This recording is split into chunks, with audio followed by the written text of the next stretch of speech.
Namaste, everyone. It's very great to be here for the second year in a row. And before we begin, I would like to offer my endless obeisances to my beloved Guru, Sri Dharma Pravartaka Acharya, who is truly the source of my success. I credit everything I do right to him and everything I do wrong to myself. So with that, thank you. Namaste, Sri Acharya-ji, before we even begin. Today, I will be giving a very brief talk on a Song of the Sun as a whole, but then as subtopics, Dharmic, what I like to call Dharmic art. It's a little bit hard to create a perfect term for that, but I'm going to call it Dharmic art versus its modern equivalent or contemporary equivalent, modern entertainment. So that will be a sub-theme of the talk today. Part two of the book, unfortunately, as many of you know, and many of you have told me, isn't out yet. So we're going to be talking about the series as a whole and covering some grounds because it has been out for just over a year now. So we're going to go not into major spoilers, but we're going to touch on some of the themes and topics. And hopefully it will be enlightening and interesting to many people. So yes. First, we'll start about me, and I'll be very brief because I don't like to talk about myself. The most important aspects about me, as it concerns authorship, are that I started following Acharya-ji in 2016. I received my first initiation in 2020, Brahmana initiation in 2022. And why is this important? Why am I choosing to talk about this in regards to being an author? Is because this work is based 100% on Vedanta. As Acharya-ji likes to say, he'll say, quote, "Nothing I'm saying is my own idea." Well, fiction is a little bit different. There is a little bit of my own idea going on, but every one of my own ideas, so-called, is based upon something higher than myself. It is there has to be an element of creativity and creation there, but everything is predicated upon something that is not mine. And so this is almost like an epistemological slide of these ideas aren't ideas I've come up with. These themes, the thesis of the work, aren't things that I've come up with. They are eternal and perfect, and any imperfection is my fault.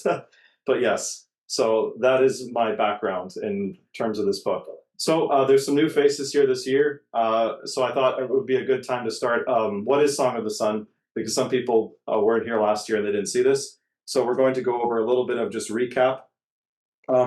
The way I like to describe it, like there's the so-called elevator pitch. I won't be giving one of those today. There's as an author, you need to have like 40 elevator pitches ready. So when you're in an elevator and someone walks in and they say, "What do you do?" and you say you're an author, and they say, "Well, what's your book about?" You need to quickly read that person and then tell them what your book is about, and hopefully they buy it. That's not what we'll be doing today. I'll be explaining generally from a meta perspective what Song of the Sun is. So in brief, it is a first of its kind work of literary fiction as opposed to what some authors today call genre fiction, which is more so for entertainment. I know there's some debate on, where the bounds of those two categories are, but it's a first of its kind work of literary fiction that aims to perfectly show the wide breadth of Vedanta. Vedanta means the culmination and the conclusion of the Vedic literature, the ultimate conclusion of the Vedic literature. And then necessarily that of all of Dharma. And that's what this work is aiming to do in the form of a literary fiction. So what does that look like? That means something that does that, ideally, is an interesting story, but with a lot of depth to the highest degree that the author is capable, depth into the nature of reality itself. So that is, and we'll be talking more about what qualifies Dharmic artwork a little bit in the future here. But that is essentially Song of the Sun. And how's it differentiated from different works today? Obviously, there's greater authors than me, so we're not talking about the authorship part. We're talking more about if you go into Target or Barnes and Nobles, which we neither of those things, but if you go into one of those two places and you're in the checkout line, they're going to have a list of magazines or books. That's modern entertainment. It's not to say that it's whatever's there is necessarily bad, but it has a different goal in mind. Whereas this is still Song of the Sun is still meant to be entertaining. It's still meant to be a page turner. It's still meant to be something you can give to anybody who enjoys reading, but at the same time, it's nourishing. It's something that has essence, true and good essence to it. Something that is satsangha. Actually, someone I'm looking at actually came up with that, said that to me. You said the best part of the book is that it's just great satsangha. Like it's great association. You love these characters and you feel you love the book and you feel positive in its presence. So that was actually really high praise coming from them. And so that's what Song of the Sun is in a very basic nutshell. And then just covering some of what I already just covered. It's rooted in Vedanta, predicated on Dharma, but published now somehow. That's the joy of the Golden Age. Is hopefully we'll see many, many more Dharmic works in every field, and in the visual arts, in hopefully eventually movies, and in everything in music especially. Hopefully we'll continue to see a resurgence in true Dharma. I'm already seeing even what are some secular pieces of art coming out now that are truly inspiring and incorporating more and more Dharmic themes into them. But also what Song of the Sun is it is a classical epic. And what that means, it is there's no gray area, there's no morally gray, there's no uninteresting, unphilosophical, turn your brain off middle ground, anti-heroes, these stuff like this. This is good versus evil.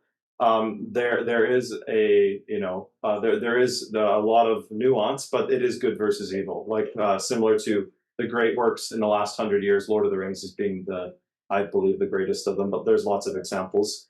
And what this is also high-minded philosophy without sounding pretentious. High-minded philosophy, but baked within an engaging, character-driven story. So very few other works that I've tried reading quite a bit of modern literature, and very few works end up being able to pull this off. Today, most people, I want to speak very briefly about this last point. Today, unfortunately, the majority of the population thinks of philosophy in the terms of history of philosophy versus philosophy in and of itself. So instead of love of wisdom in and of itself, people talk about, if you just ask a random intelligent person, even someone with a degree in philosophy, they will say, oh yes, philosophy, I love philosophy. The history of this person, and he said this, and then this person, and then Nietzsche and Schopenhauer came along and they said this, but it was contrasted to this earlier, and then Evola had this to say. And it's just comparing and contrasting ideas and getting ultimately nowhere. And versus true philosophy of not only in practice, because that's something that very few people can even do anymore, putting philosophy into practice, having an actual philosophical discussion with somebody, but then also inculcating it within works.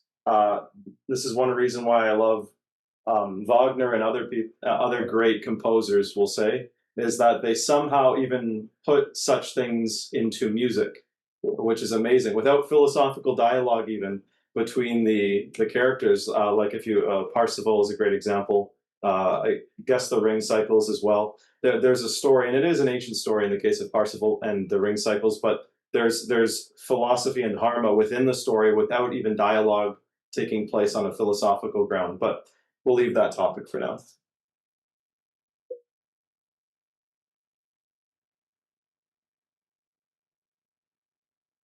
Actually, before we go on, I guess I should say a little bit more for anyone who's truly just tuning in for the first time.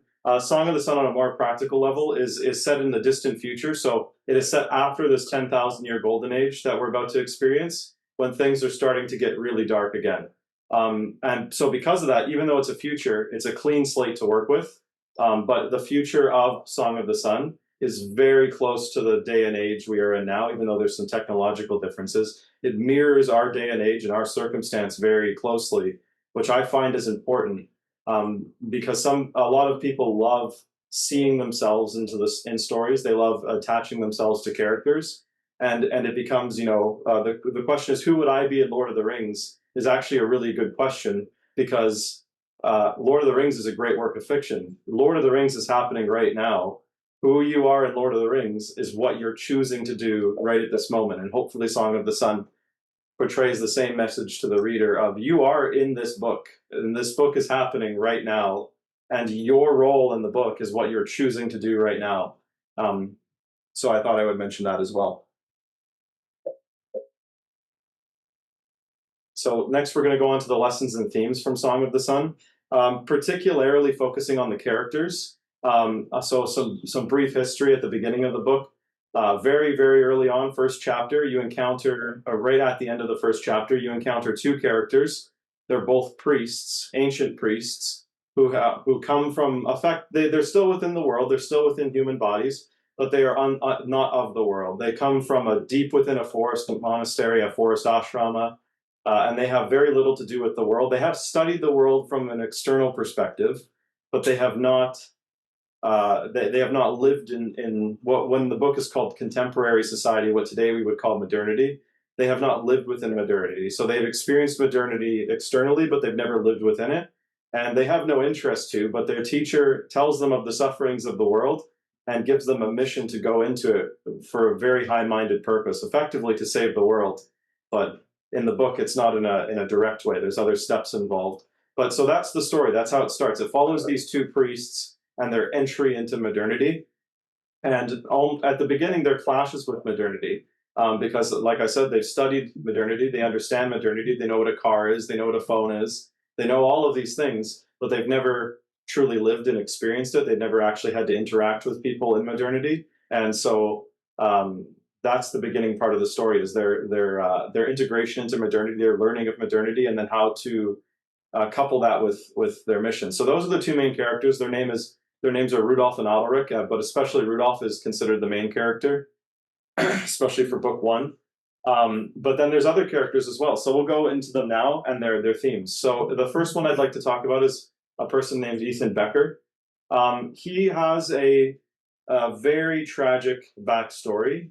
He's born into wealth, which can be nice. He's born into a connected family, but he is radically unloved by this family, and it is unfortunately a dark family. They are behind the scenes family, they are string pullers, and they are magicians, black magicians, which are very real. And they obviously want him to follow in the footsteps of the family, so they find a powerful magic teacher for Ethan at a young age, and they send him off to that magic teacher, and Ethan cannot grasp magic. He tries his best, but he cannot grasp magic. And because of that, his teacher is extremely abusive to him. And this negative experience heavily traumatizes and damages Ethan, which is, very unfortunate. But now, when we see Ethan in the book, when we're introduced to Ethan, it's after that experience. He has more autonomy now. He's not necessarily as beholden to the magic teacher as before. So now we're seeing the results. We're seeing the results of someone who's been, twisted and abused from a very young age. Unfortunately, never really had parents, not in a true sense. And it's made him arrogant. It's made him jaded. It's made him angry. It's made him hateful. Even though he has good qualities to him, he's physically fit. He's very intelligent. He actually has amazing work ethic. And he's disciplined. He's forsworn many of the pleasures of this world for a higher purpose in his mind, even though it's a very materialistic purpose. He does have redeeming qualities to him. He's a very strong person in many different ways. But his motivations are completely warped. He's focused on the negative. He's focused on the acquisition of power and the hunger for power. And eventually what happens is that and this happens very quickly in the book, is he encounters the main character. He encounters Rudolf the priest. And just to let everyone know, the priest Rudolf, it's not illegal to be a priest in the society, but you don't want to be known as an ancient priest. You would be in great danger if you were known as an ancient priest, because the evil people that run the world of the future and other times are very much interested in ancient priests and the mystic power they believe these priests hold, and they want to capture them and get that mystic power from them one way or another. So Rudolph's priesthood is incognito when he's in modernity, and Ethan encounters him and starts to get an inkling of this might be actually a priest. This might be someone with secret power, and Ethan loves power, so he's attracted to Rudolph. Ethan loves power, so he's attracted to Rudolph. And a large part of the beginning of the book is the interplay between these two characters, of Ethan trying to get closer to Rudolph for negative reasons. And you get a strong sense that Rudolph knows exactly what's going on, but yet he still befriends Ethan regardless. And I won't give spoilers, but Ethan is a cautionary tale about the danger of illusion, but especially the danger of when reality chooses to unfold itself to you on its own terms, of recognizing that and realizing the great opportunity but responsibility there, and not rejecting that, not turning away from it, not falling below what you should be doing. So that's Ethan Becker in a nutshell, the cautionary tale of illusion. The next character is Isolde von Hildegard. She is definitely a fan favorite. She's definitely one of my favorites. There's a lot that can be said about her. Like Ethan, in a lot of ways, she was born into a very, what someone called privileged, modern term, family. And she is very wealthy. She's actually what's called old nobility, which you'll find out in the book why that's important. But she has wealth, influence, everything, but unfortunately, no love in her life whatsoever. Not from her parents, siblings, anything like this. She has, or not siblings, but extended family. She has no love, and so because of that, and she's even forced into an arranged marriage against her will. She has very little autonomy and agency, and she's kind of just passed around by her mother in this case, with very little regard for what she wants. And yet, unlike Ethan, you see a radical difference between these two characters when you're introduced to them. Isolde is not arrogant. Isolde is not hateful. She's not been. She's experienced a lot of the same sufferings that Ethan has. A lot, not all, but a lot of the same sufferings. And yet, you see her internal quality and her internal purity, and that she isn't corrupted by them. She isn't tarnished by them. She's not. She doesn't let them affect her. She still is affected by them in a visceral sense. Like when someone punches you, you're still going to feel the physical impact, unless you're a very, very high being. But when you're physically attacked, you're going to feel it. And so she still, feels saddened that she's attacked, but at the same time, she isn't tarnished by these negative impacts. And this isn't so much just two characters that have been written this way. This is a lot of life experience on my part, and hopefully people will see the stark difference in internal quality and decision making, because quality isn't just some roll of the dice. Quality isn't, I was born, okay, I'm born, I rolled a 7, okay, my quality is 7 out of 10. Yep, that's just what it is. No, quality is your choice. It's a continuation, it's the result of continual choices. So choices you're making right now, choices you've made in the past.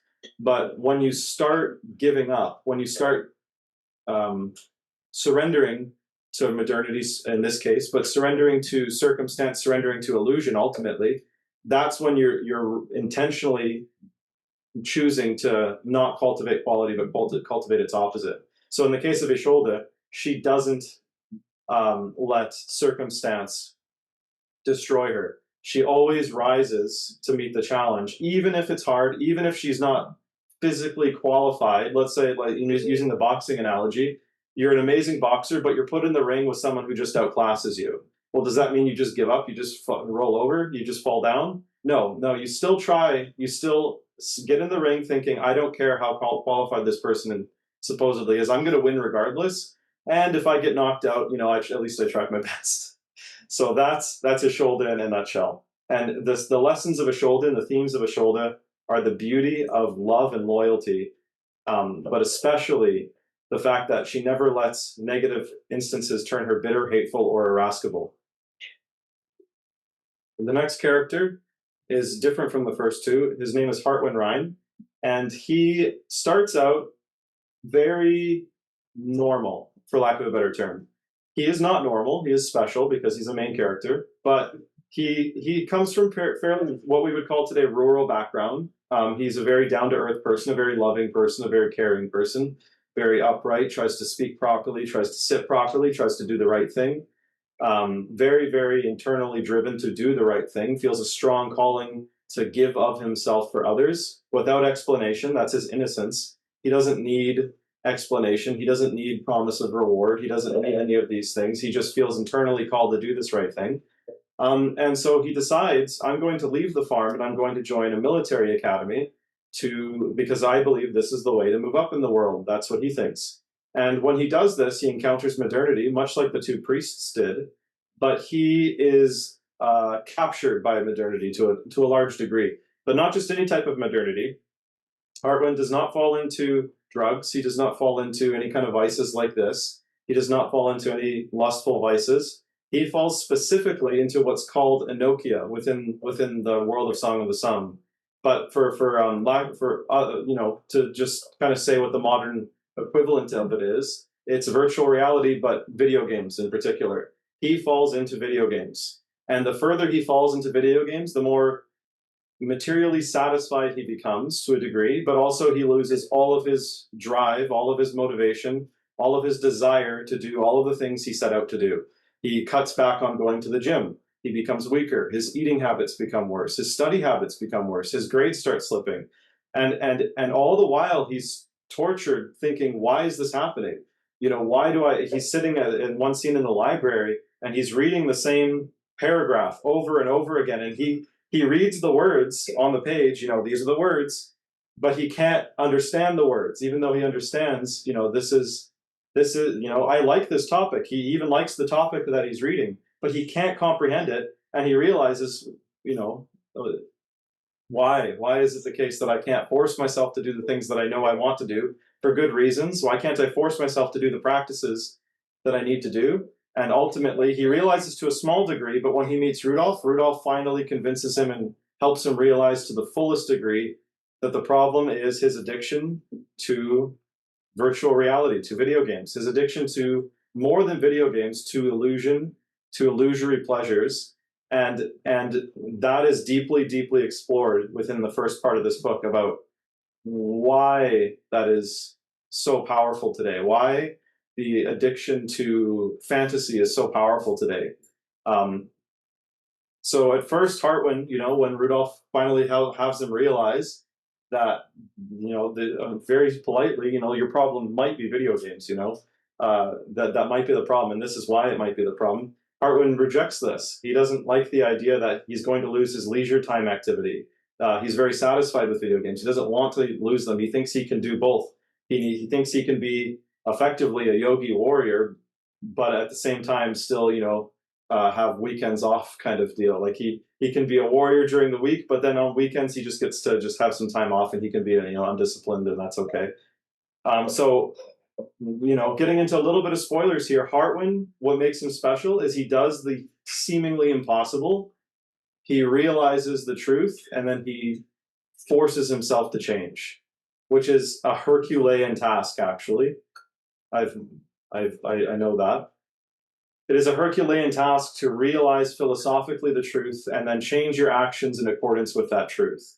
And hopefully, I'll stop there because I don't want to spoil the entire book for Hartwin, but that's the character of Hartwin Rhein. And the lessons of Hartwin Rhein are in the first book especially the first part of the first book, are strength and the will to change. Not in a Nietzschean sense in any way, because we don't like Nietzsche. I don't like Nietzsche. Is the will to change yourself in accordance with what you know to be right, what you know to be true, what you know to be the right course of action.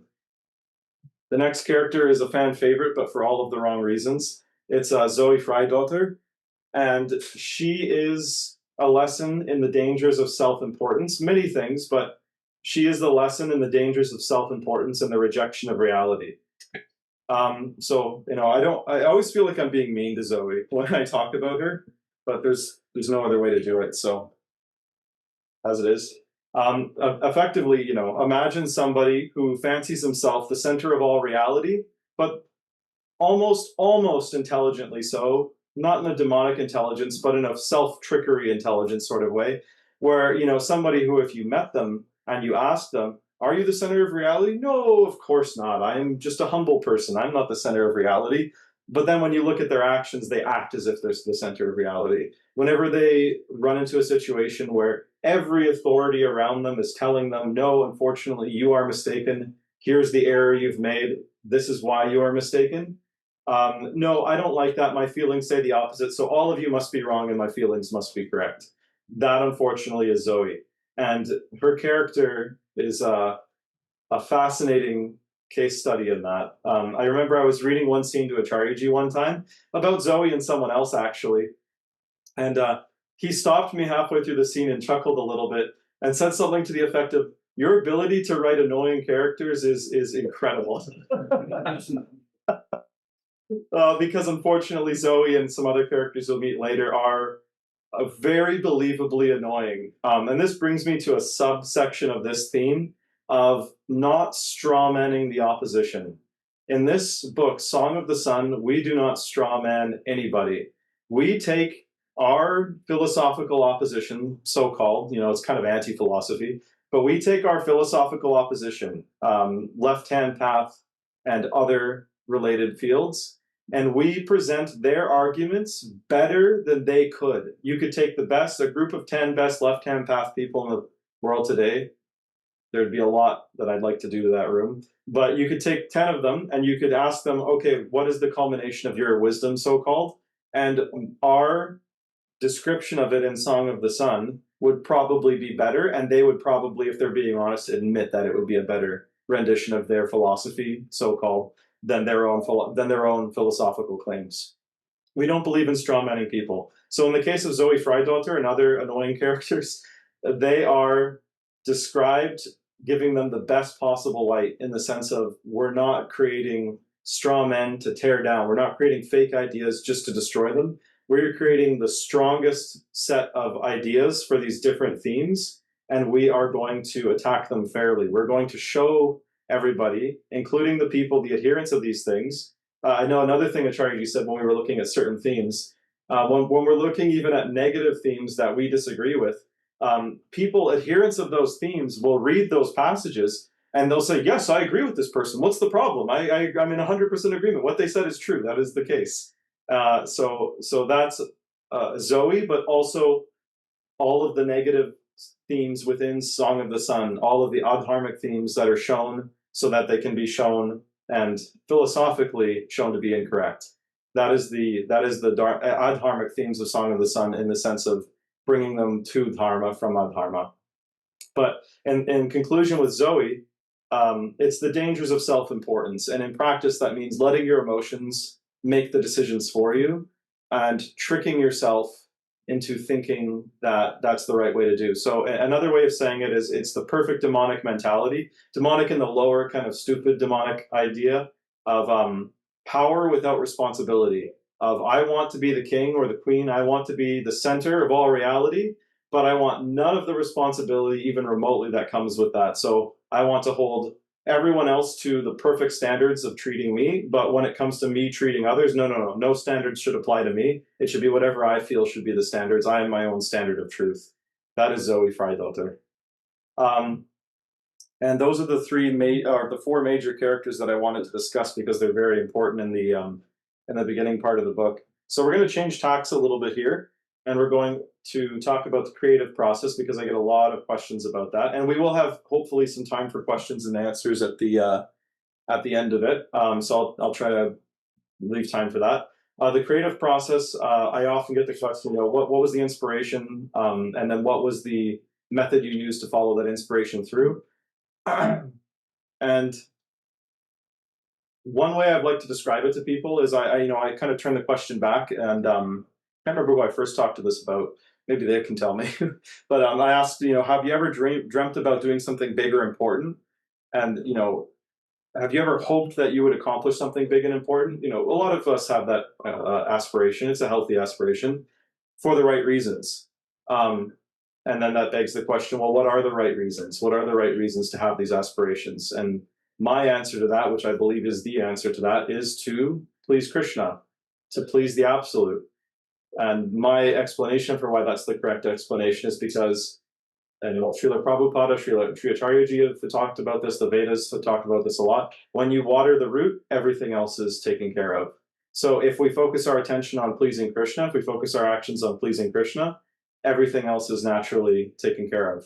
And so that's the inspiration. I know it almost feels like a cop-out, because, with the Vaishnava, why are you doing this? Oh, to make Krishna happy, obviously. It almost sounds like that's the answer to everything, which actually kind of is my answer for everything, hopefully, unless I do something wrong and then I messed up. But for myself, the inspiration for Song of the Sun came suddenly and strongly. It really hit me hard, and then I went to Acharyaji and I said, Acharyaji, this is what I'm feeling. This is what I think I have to do. Is this the right thing to do? Should I proceed with this? And he said, yes, you need to do this. This is what you should be doing. And I said, okay, then I'll do it. And when I set myself to do something, I don't like doing it half. I like doing it as best as I possibly can. So I started studying. I said, you know what? I've read a lot, but I haven't written a lot. So I'm going to study English composition. I'm going to take free online courses. The internet is a blessing and a curse. In this case, it was a blessing. I took free online courses, which are very readily available for pretty much everything in the world today. For anything practical, you can learn it online very easily. You can sit in 100 to 900 level courses in university in sequence for free for most things I've been able to find. Obviously, auto mechanics isn't taught at a university degree level in most cases, but everything else is, and so most other things are. So in terms of creative writing and English composition, I started taking classes, I started practicing, and that's the key: is you practice every day when you set a goal, and if you just keep practicing and have the discipline to not give up and not make excuses, and understanding that you're going to reach roadblocks and that the way through those roadblocks is the way through those roadblocks, if that makes this sense. You just go through them.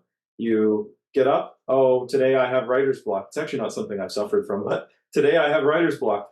What am I going to do? I'm going to sit down for an hour because I have an hour, and I'm going to write anyway. I'm not going to pull out my phone and start scrolling on whatever social media platform that people scroll on today. I know yesterday was TikTok, and there's a new one now, but I'm not going to waste my time. I'm not going to get distracted. I'm going to sit down and I'm going to force myself through this.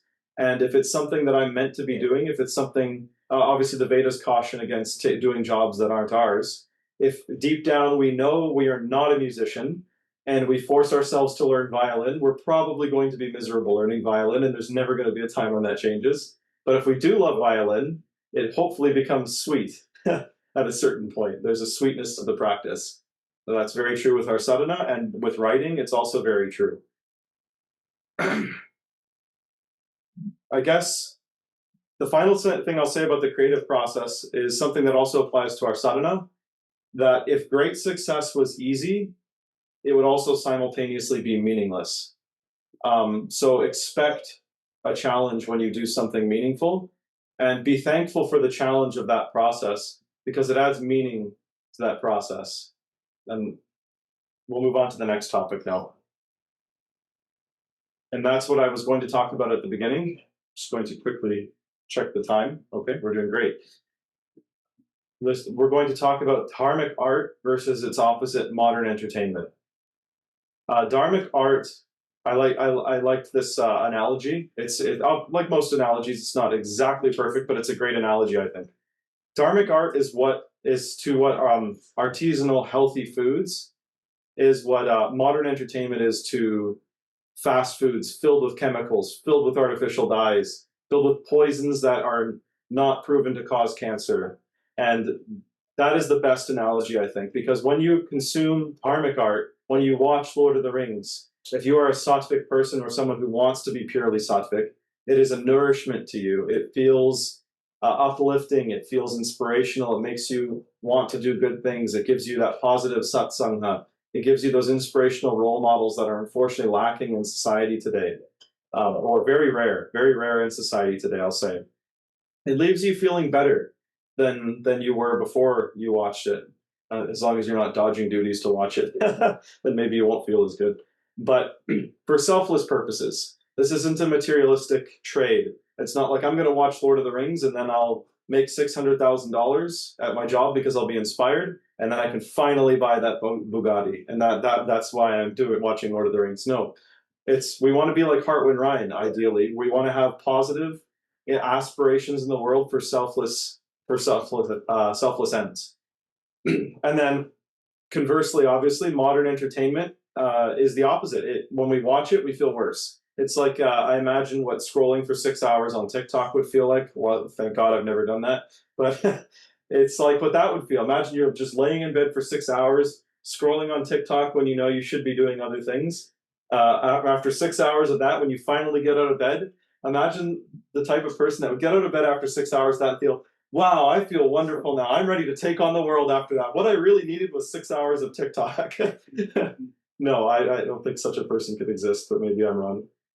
It damages your ability and desire to do good. In the food analogy again, if you constantly are going out for food, if you're ordering food, all your money goes away to Uber Eats, all your money goes away to, again, that's something I'm not guilty of, thank God. all of your money just flies out the window to fast food and unhealthy foods. Where is your desire to cook going to be? When you come home and you've established the anti-sadhana, the bad habit, like everything we do is a sadhana in a way. We're building our future karma and our future situation. Think of the anti-sadhana of ordering fast food all the time, of instead of doing what we know we should be doing, of eating healthy food, cooking healthy food, offering healthy food, sattvic food, eating prasadam. Instead of cultivating these habits, we're intentionally choosing to cultivate the opposite habits. Instead of using our time for good things, instead of reading amazing literature that we have access to, especially, for example, Mahabharata, especially Kamala Subramanian's summary study, which I'm known to talk about, especially reading something like that. I could read, okay, I have 2 hours to read. I have 2 hours of spare time. What am I going to do? Am I going to read some of Kamala Subramanian's Mahabharata, or am I going to scroll on Instagram? I got banned from Instagram. If I'm going to scroll on Instagram for 2 hours, what am I going to do? What's the choice I am going to make? And that kind of illustrates the point with Dharmic art versus modern entertainment. And then the final thing I'll talk about is what I like to call factual fiction versus factual impossibility in comparing these two things. With Dharmic art, everything is based on reality. Even though you might have a fictional book, supposedly Lord of the Rings we'll call fiction, even though it's really not in the real sense. It's a fictional work, but it's factual fiction. It's based on reality. It's in some senses, this term is used a lot, but we mean it in a real sense. It's more real than real. It's showing you the essence of reality to a large degree and for good purposes. Versus modern entertainment, it's the stroke of a pen can do anything they want. It will. We've all seen this. Some of us have watched television, unfortunately, where you'll see a show where who are the characters? I'm limited in what I can say here. It'll be some absolutely impossible thing, and every character will be an impossible thing. This person will be how do I use this term? A non-standard sexual orientation. And they'll be a doctor, and they're a genius, and they're selfless, and they're perfect, and they have 5 kids with their same gender partner, and everything's wonderful, and everyone's having a great time. And every character is like this. Every character is a statistical impossibility. The entire show is filled with statistical impossibilities, and they're all shown to be, oh, this is normal. This is absolutely normal. Everyone's a weird person, and they're all perfect. And you know who's not perfect? Those traditional people. Oh, look, it's a nuclear family. Ugh. The man has a job and the woman stays at home and she's happy with kids. Oh, no, she's secretly miserable. Every single person in modern entertainment entertainment, including books, movies, etc., is like a statistical absolute abnormality, and it's posited as absolute normality. So factual fiction, we all know Aragorn exists. Not literally the character Aragorn, but the essence of Aragorn. We all want to, the heroic people want to aspire to be like Aragorn, or even more humbly than that. They want to be a soldier 5 lines behind Aragorn, charging after him into battle. They want that. Hopefully nobody wants to charge after the doctor I mentioned, but yes. Here's a nice little chart to further illustrate what I was just talking about. Contrasting, hopefully it's legible on the screen here and it's not too small text, but just contrasting Dharmic art versus modern entertainment. So the purpose, to educate, to guide toward truth, toward God, growth-oriented, but still enjoyable, still a healthy meal that your taste buds love and you're engaged in. There's obviously, there's a bit of taste, there's a bit of subjectivity, and no, I like stories about this versus stories about this, there's that, but objectively good. Versus modern entertainment, I'm just going to create some more room on my screen here. Modern entertainment, which is entertainment for entertainment's sake. It is a sacrifice, a sadhana, toward what Acharyaji has called before the god of entertainment. The god of it's actually kind of scary. If you turn a TV off, it's a black screen, and that's what you're staring into all the time and focusing your meditative awareness on, about a fantasy realm that literally doesn't exist and is the opposite of the realm you're actually existing in terms of the essence. But that's what it is. It covertly manipulates modern entertainment covertly manipulates the viewers to better suit the creator's agenda. So it's decay oriented. It's meant to weaken versus to strengthen. The content of Dharmic art are usually beautiful stories, moral and ethical lessons, self-reflection, and insights into the nature of reality, which are inherently inspirational, versus modern entertainment, which are emotionally driven stories. Now, not emotion in the sense of, oh, this story is so beautiful, it moves me. No, emotional in the sense of they're playing on emotions. They're manipulating using emotions as a tool. So it's propaganda meant to encourage the desired behavior of the creators of that media and discourage, more importantly, the undesired behaviors. Remember what I said? Oh, it's a nuclear family. We don't want to be like that. And everyone kind of wags their finger. Don't be like that. Like, they don't do this literally, but don't be like this, kids. Don't be like this nuclear family. They're ick. They're not cool. What is the impact of Dharmic art? It strengthens the populace. What is the impact of modern entertainment? It necessarily weakens the populace. Um, yes, that's enough to say about that. Engagement. Dharmic art encourages active engagement, encourages reflection, it encourages self-reflection, it encourages contemplation, it encourages healthy challenging, not in the sense of you would be disrespectful, like you would barge into the temple. Acharyaji, I want to challenge everything you've ever said. Okay, well, who are you and why do you have the right to do that? No, healthy challenging, like you just, in your own mind, you philosophically think, okay, this book I just read or this beautiful show I just watched, it posited this idea. Let's contemplate that idea. Let's think about it. Let's challenge it in a healthy way. Is this true, etc. Using valid epistemic mechanisms. Versus modern entertainment, it encourages passive consumption. I cannot tell you when I was younger how much trouble I got into by people would ask me, "Oh, what did you think of this show?" And I would say I didn't really like it because of this theme is actually the opposite of how it is in reality. And I would get the criticism to my criticism of, "Oh, you're thinking about it too much. Don't think about it too much. Just enjoy it. Just enjoy the experience. Don't think about it. Don't overly criticize it. Just enjoy the experience." And I've heard this from so many different people. And this is the passive consumption mentality of whatever is presented to you by the authority, not real authority, but whatever comes down to you, that is necessary. It must necessarily be good. It must necessarily be right. And you're meant to passively consume it and inculcate it into yourself without critical thought or criticism. And then individual creator's intent. The intent of a creator of Dharmic art is to uplift and inspire, growth-oriented again. And the intent is obviously of the negative, of the modern entertainer, is to control, to profit, to dominate, and influence for self-serving ends. Some people have talked about video games to me. They say, oh, I know the lead team of this one video game, and they're not demons. They're completely based people, or they'll say something like this. And I'll say, yeah, but why are they making the video game? Oh, it's for artistic pursuit.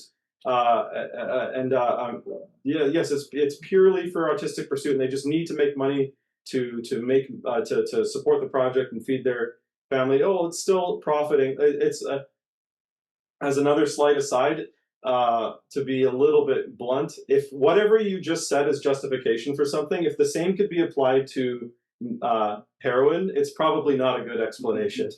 It's probably not a good justification if the same could be applied to drugs. But anyway, long-term effects of Dharmic art. The long-term effect are strong people who rise to the occasion and cannot be swayed by untruth, people who have gravitas, people who are heavy in who they are, people who are strong, people who are good. And the long-term effects of modern entertainment we've seen are unfortunately weak people who have no critical thought, who are addicted to entertainment and other vices for the sake of entertainment and those other vices, the so-called god of entertainment. What is the future of Dharmic art? Well, I hope it's a bright one, and I think it's a bright one. We're moving into this golden age, and that's the theme of this conference, welcoming the golden age. So the future is a bright one for Dharmic art, I believe, and everyone in the audience can help, actually. You can help by supporting the artists who are working hard to restore Dharma to the artistic fields. But then also, if you're an artist of some kind yourself, work to cultivate yourself and actually bring out the best of your artistic side. If you truly go into contemplation and think, yes, I am a writer. Yes, I think I am an artist of some kind. Yes, I am a musician. Yes, I am actually a composer. I do have this inclination. But throw yourself into it. Understand that success will not be easy, especially today. Success will not be easy, but take up the sword regardless of that. Take up the challenge and work every single day to meet success. That's how we're going to see a quicker resurgence of Dharmic art, And that's how we're going to be the vanguard of Dharmic art. And if you're not an artist, there's absolutely nothing wrong with that. Support the art that is Dharmic. Even if you're not an artist, support the work that you see that is Dharmic and is pushing the culture in a positive direction. Leave positive reviews. Encourage, if you find someone through work or a friend that you think, hey, this person wrote this beautiful album of Dharmic music, and I know my friend, he loves this type of music. I'm going to make sure at the appropriate time, hey, have you heard about my other friend, this musical artist or composer? Maybe check out their work, and I love it. So yes, that's how we can support the future of Dharmic art. So thank you very much for listening to my discourse on this. I hope it was entertaining. I hope, as Acharyaji's one philosophy guru would say, now is the time for questions, comments, enraged diatribes. But yes, thank you very much for everything.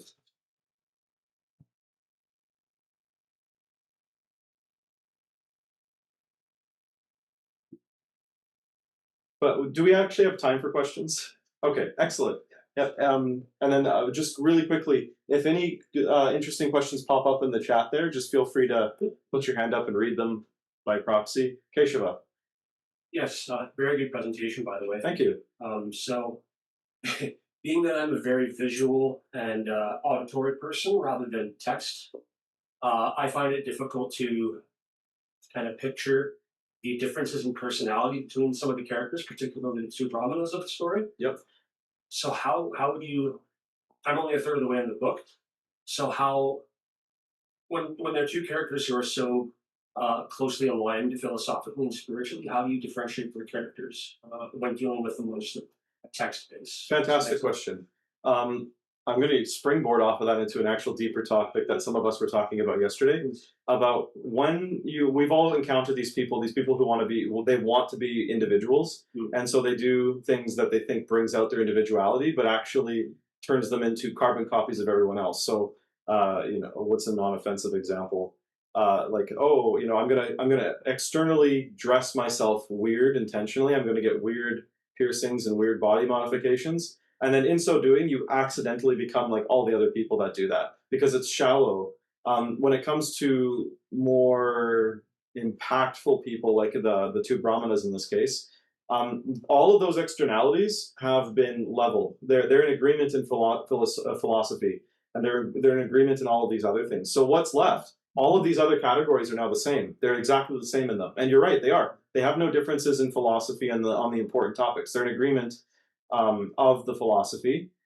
So what's the difference? As you get further into the book, you're going to see those are radically different characters, even though they are in perfect agreement. Right. And then definitely one is more anxious than the other in terms of positive anxiety, like worrying about friends and stuff like this. One is more fiery, one is more soft, one is more active, one is more passive. Like you're going to see the differences in character. And the answer to that question that I just posed is personality.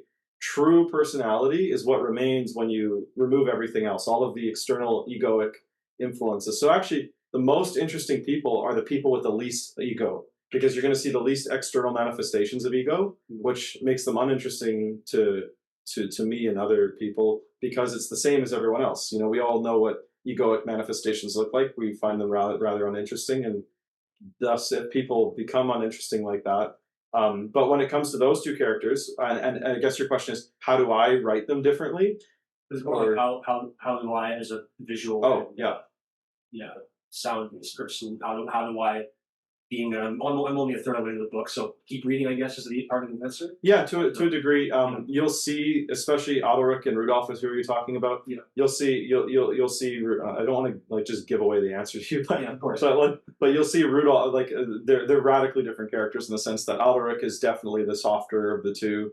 The more poetic, the more musical, the more kind of in the background. Yeah, and it's funny, and this is going a little bit in depth, but between the two of them, they fight. And one of the things they're in most disagreement on is who is the superior of the two of them. Both of them fight, saying, "You're the superior." No, you're the superior. Obviously, Rudolph takes the central role and takes the prominent role in the book, but also in between the two of them, there's no debate about that. Both of them even say, yes, Master gave you this job to be the person in charge, so you're the person in charge. But in Rudolph's mind, he thinks, no, that's just what Master said for practical reasons. truly, you're the superior between us. You're more innocent. You're softer. You're more all of the positive qualities that we see in the Shastra and the great people. You must be the superior. And Adalric says, no, no, no. Truly, you are the superior. Master put you in charge. We can't disagree with Master, so you must be the superior. So, yeah, it's like almost the polar opposite of anything else you might see today. But yeah, in terms of the subtleties of their personalities, definitely just keep reading, and they'll become more apparent. Especially Adalric really gets his time in the sun in part 2. Actually, he really enters the forefront in part 2. He almost says this himself, that he considers himself a backwards pushing man. He is always in the background, no show, no attention, intentionally staying behind the scenes and just pushing everything to where it needs to be. Just humbly doing his work with perfect attachment. And then in the second book, without giving anything away, he's thrust more into the forefront by circumstance. And then you get to see, what more of what his character is, even more so than the first book, of what circumstance puts him into and how he answers that, and how his actions answer that. Does that answer what you're asking? Oh, Thank you. Excellent, thank you.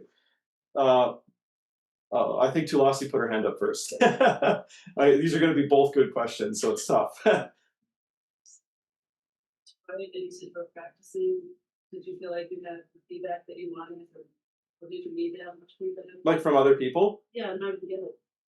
That's one of the toughest parts of writing, actually, is not to put anyone on the spot, but that's one of the toughest parts of writing, is finding honest feedback. And I'm really lucky because, and I mean, tough in that it's hard for me to give advice to people on this, because I was so lucky in that I'm surrounded by wonderful people, many of which read the early drafts and gave me hard, honest feedback on different areas. And that's exactly what I crave and need. And I'm radically detached in the sense of, if someone gives me true feedback that is true, I just accept it. That's how it is. I am going to analyze it to make sure it's true, but I'm going to do so in an objective way, not thinking I'm attached to this work I've written.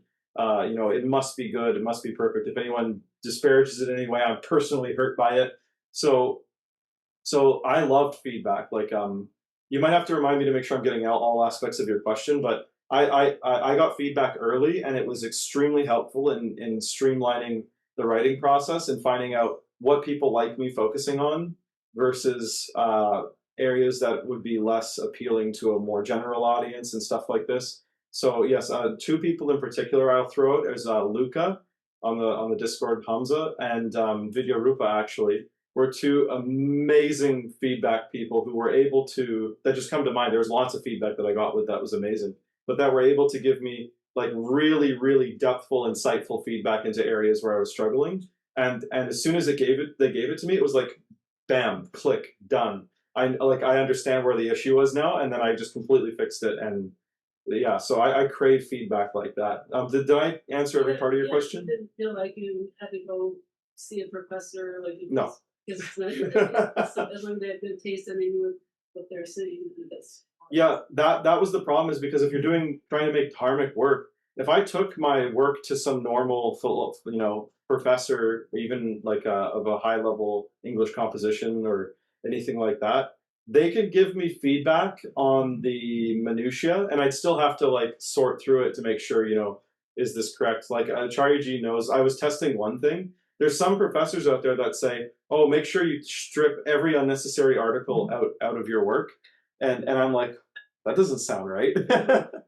but like, so you have to always use discernment. But at the same time, if I found a professor, maybe there's a really great professor and they would give me really good feedback, but it depends. I'd much rather Luca's feedback or Vidyarupa's feedback, because they already get kind of what I'm trying to do at much more depth than like a professor would or something like this. Yeah. Did I answer everything now? Excellent. Thank you. Thank you for the question. And yeah, Oliver. When's the audiobook? The audio, whenever Dhanvantari, whenever I find the right people to do it, and by right I mean who have time and inclination. I kind of want to make it as big as possible so that I can get some more budget to actually pay people to like take their time and do it, versus just be like, hey, you want to do this, and we'll maybe share the profits and stuff. I'd like to get it further along, but maybe it has to come sooner than later. We'll probably need I probably would want to do it with a few different voice actors and actresses, like one major narrator and then maybe one or two extras just to do some of the characters' voices differently. We'll see. I could volunteer. Yeah, we'll keep you on the list. Oh, we got lots of volunteers. Or you got a question? You're not volunteering. Well, I would volunteer. Yeah. Mostly people thanking you for your presentation, but Luca, and this might be more of a one-on-one question and answer thing, but he has any updates on book 2? Yeah. I wanted to have it done before the conference, but you can't rush art apparently, and it's been pretty close to done for a very long time. There's just a few parts of the book that I'm not at like I'm at like 85% satisfied with, and I want to get that to 100% satisfied first. And so I'm just reading them over and over again and like really breaking them down into smaller pieces and trying to find where my dissatisfaction with them stems from. Maybe if I had more people to like, maybe no, I understand. But yeah, as I get more and more feedback, I'll feel really confident about the state that it's in. There's certain parts of it, like actually, I want to say 80 to 90% of the book is actually in, other than it needs a final touch up in terms of grammar and especially syncratic and syntactic flow. It needs a real pass to make sure that that's all in a good state. Other than that, it's pretty much done. The structure of the plot has been fixed for the entire series. Like I know all of the major plot points before book 1 came out. I just need to actually finish writing the story for every section, if that makes sense. So hopefully that answers the question, Luca. If it doesn't, feel free to message me more. Yep. No one else had a question. I actually have. Oh yeah, absolutely. Myself, really quick. It was about your presentation. When you were speaking about, and forgive me if I'm not remembering exactly what you put, the factual something versus factual impossibility. Factual fiction versus factually impossible with factual impossibility. In distinction to Tolkien, I've heard a lot of critiques of Tolkien's work in that there is that kind of uncanny valley that he uses in the biggest one being that the inclusion of the Julian calendar in Middle Earth. Oh, okay. Yeah. Using days and months that we use today in the context of a, earthly, like there might not have been Emperor Augustus and there's an August.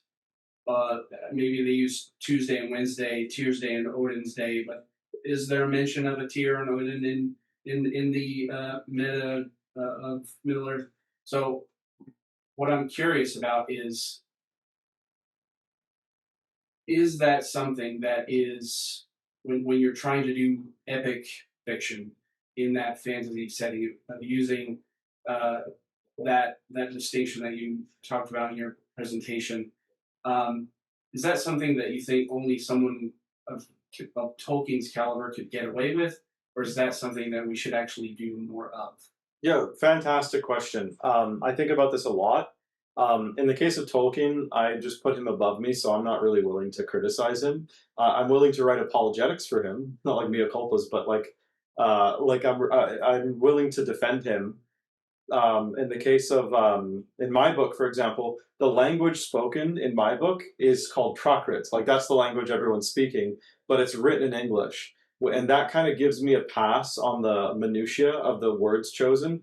Funnily enough, I actually prefer to use the Germanic versus the Latin-oriented words.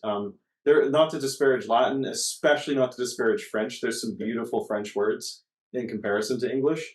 But when it comes to, for example, like in my book, all the months are Sanskritized, like Shadmasa, Dvadasha, all of these things. They all have Sanskrit-ish derivements because the language is Prakrit, and which it is itself a direct descendant of Sanskrita. So you have a much closer connection to Sanskrita, which allows me to do really good things. But then in the actual language chosen, you have to remember, like I try to avoid certain things. So obviously we're not going to talk about iPhones. That would be anachronistic. That would be the definition of an anachronism, actually. We are you have to draw a careful line. Would I want to use September? No. Do I use Monday, Tuesday, Sunday? Unless it's a typo, no. Maybe I do put them in as placeholders. But so unless I forgot to remove a placeholder, then no, I don't do that. But do I disparage people like Tolkien that do that? No, absolutely not, because you have to remember that there's a level of the narrator itself in an epic work is a character in and of themselves most of the time. And so they're actually a translator too.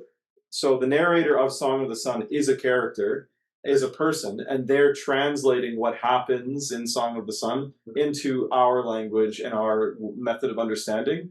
And then there's a certain quality of that of, okay, what's the quality of the narrator? In the case of my book, the narrator actually has personality, so there's some subtleties, especially later on in the book. Like he'll make very subtle jokes, like intentionally, as if he's like involved in the character somehow. So there's some subtle hinting to that. So you can use the narrator as a character. In the case of Tolkien, I'm not sure if he just didn't think about it.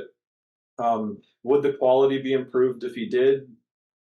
I don't like maybe. I don't know. Like he developed pretty much his own language, so he definitely wasn't lazy. So yeah, it's a good question. I put a lot of thought into that. I think people should. Excuse me. I'm having difficulty.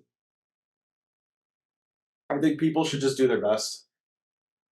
Put thought into it, and then give it to their readers and say, if you notice anything that sounds or feels anachronistic, please point it out to me. Like Luca and I had a long discussion about the term modern, and we decided that I should focus on the term contempt instead, which is like the modern. When you see contempt with a capital C in the book, that means modern effectively. But the term modern is actually a modern term, like modernity and stuff like that. So there's a little bit of an etymological problem in your question as well. But did I answer everything that you were asking? Or Yeah. Okay. Fantastic. Thank you. All right. Looks like that's all the questions. Fantastic. Well, thank you again, everybody.